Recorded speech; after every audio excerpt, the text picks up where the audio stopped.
क्या आपने कभी ये महसूस किया है कि आप जो सोच रहे हैं वो सोच कहीं दूर किसी तारे की हलचल से जुड़ी हो सकती है?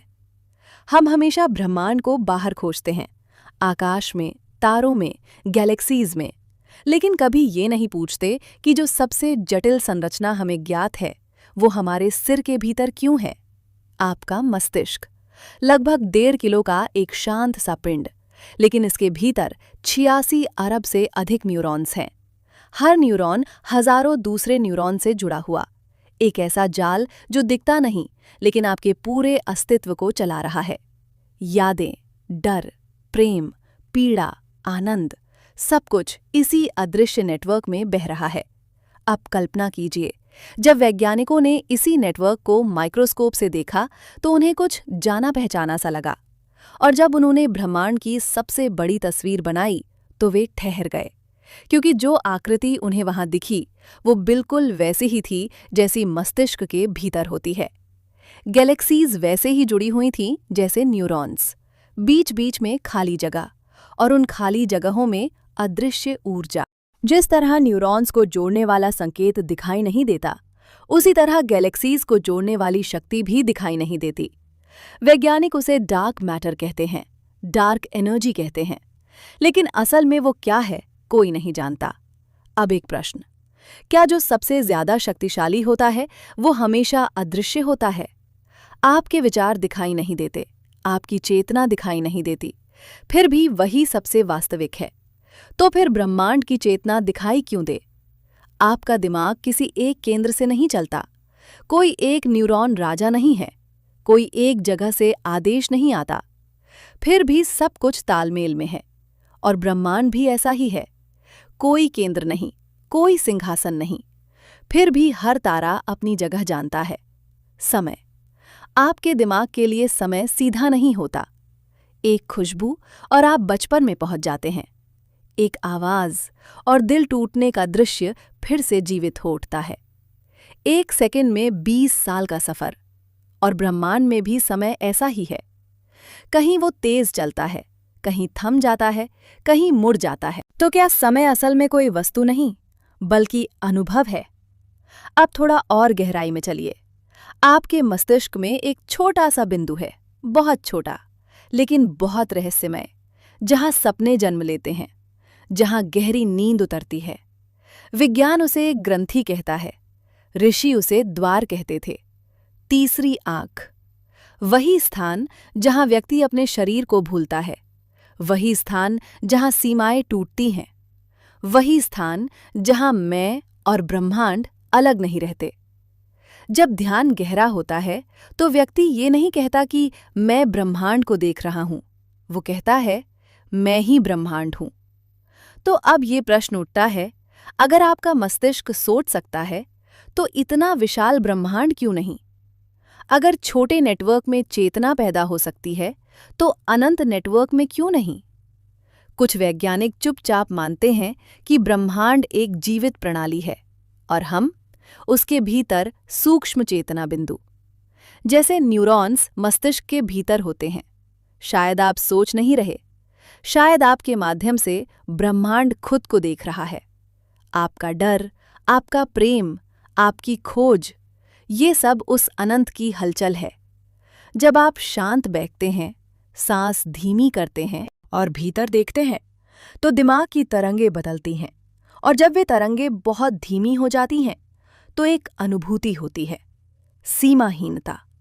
न कोई नाम, न कोई रूप, न कोई दूरी, बस एकता।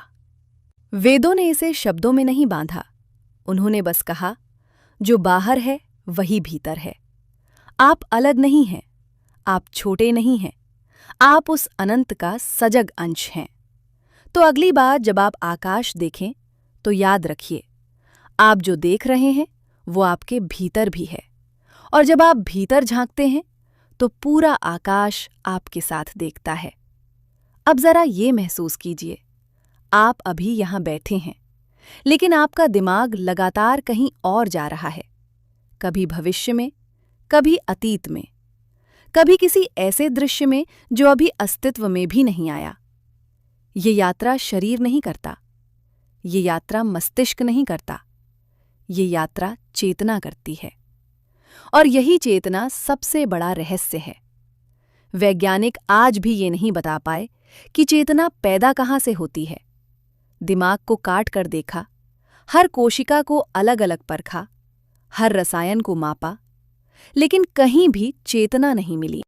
जैसे ब्रह्मांड को मापा गया, तारों की दूरी नापी गई, ग्रहों का वजन तोला गया, गैलेक्सीज की गति गिनी गई, लेकिन कहीं भी ये नहीं मिला कि ब्रह्मांड क्यों है। तो क्या चेतना और ब्रह्मांड एक ही प्रश्न के दो नाम हैं? अब एक और बात सोचिए, आपका दिमाग खुद को नहीं देख सकता, आंखें सब कुछ देख सकती हैं, लेकिन खुद आंखों को नहीं। उसी तरह ब्रह्मांड भी खुद को सीधे नहीं देख सकता, इसलिए शायद उसने आपको बनाया ताकि वो आपकी आंखों से देख सके, आपकी अनुभूति से महसूस कर सके, आपकी पीड़ा से खुद को समझ सके। जब आप रोते हैं तो सिर्फ आप नहीं रोते, जब आप प्रेम करते हैं तो सिर्फ आप प्रेम नहीं करते, वो अनुभूति कहीं और भी गूंजती है।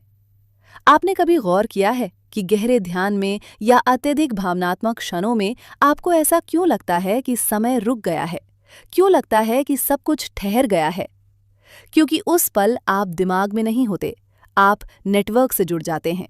जिस तरह एक न्यूरॉन अकेला कुछ नहीं है, लेकिन नेटवर्क से जुड़ते ही चेतना बन जाता है, उसी तरह आप अकेले कुछ नहीं हैं, लेकिन जुड़ते ही अनंत हो जाते हैं। अब इस विचार को धीरे धीरे भीतर उतरने दीजिए। शायद आपकी सोच पूरी तरह आपकी नहीं है, शायद आपके भीतर उठने वाले प्रश्न ब्रह्मांड के अपने प्रश्न हैं।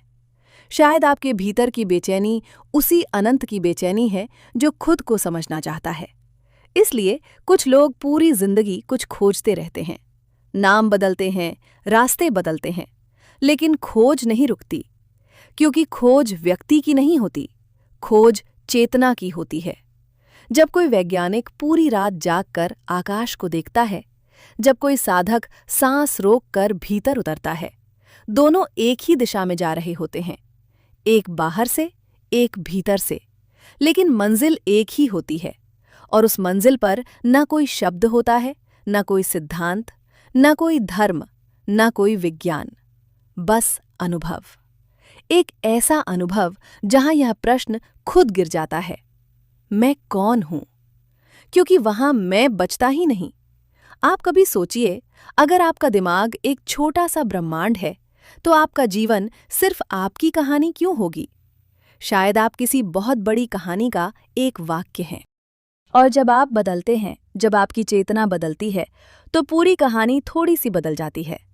इसलिए ऋषियों ने कहा, खुद को जानो, क्योंकि खुद को जानना ब्रह्मांड को जानना है। आप बाहर भागते रहें, तारों तक पहुंचना चाहते देखते रहे, लेकिन असली छलांग अंदर की होती है।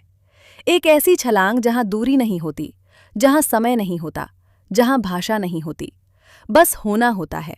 और जब ये समझ उतरती है तो जीवन बोझ नहीं लगता, डर ढीला पड़ जाता है, मृत्यु दूर लगने लगती है। क्योंकि तब आप खुद को सिर्फ शरीर नहीं मानते, आप खुद को उस चेतना की लहर मानते हैं जो रूप बदलती है, लेकिन मिट्टी नहीं। और शायद यही वो बिंदु है जहां ह्यूमन ब्रेन और ब्रह्मांड अलग अलग नहीं रहते। वहां सिर्फ एक शब्द बचता है, एकता।